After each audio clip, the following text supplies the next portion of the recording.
राष्ट्रीय महाअधिवेशन कोल्हापुरात होत आहे, काय सांगाल? लोकसभा निवडणुका तोंडावरती आहेत, त्या आधीच या महाअधिवेशनाच्या माध्यमातून संघटनात्मक बांधणी निवडणुकीच्या संदर्भामध्ये जे काही नियोजन या ठिकाणी करण्यात येणार आहे येणाऱ्या लोकसभेच्या दृष्टीने निश्चितच त्याचं देखील मार्गदर्शन या महाअधिवेशनाच्या माध्यमातून या ठिकाणी सर्वच शिवसैनिकांना या ठिकाणी केलं जाणार आहे।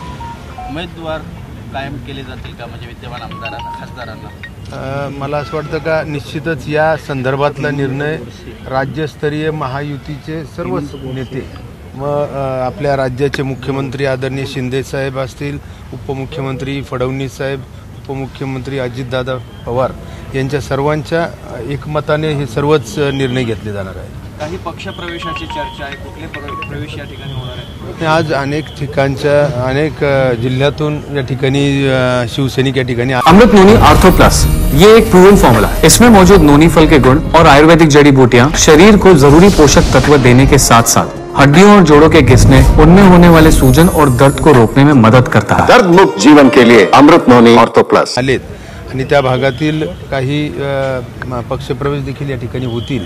त्या संदर्भामध्ये अद्याप ज्या त्या जिल्ह्यांमधले जे ते पदाधिकारी असणार आहेत। Okay, thank you sir, thank you.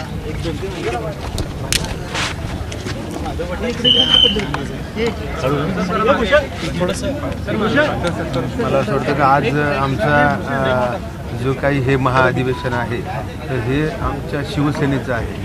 निश्चित त्यांच्या संदर्भातले भाजपच्या पक्ष संदर्भातले नाराजगीचे जे काही विषय असतील ते त्यांच्या अंतर्गत असतील आणि निश्चित त्यांची पक्षश्रेष्ठी त्यावरती काहीतरी पर्याय निश्चित काढेल। राज्यसभेसंदर्भातले जे उमेदवार आहेत ते अब्जाधीश आहेत, कोट्याधीश आहेत, त्यामध्ये एक नंबर यांचं या संदर्भात काय सांगू? मला असं वाटतं की ज्या त्या संदर्भातले हे पक्षश्रेष्ठी निर्णय घेत असतात ते त्यावरतीच अधिक चांगल्या रीतीने त्या ठिकाणी उत्तर देऊ शकतात।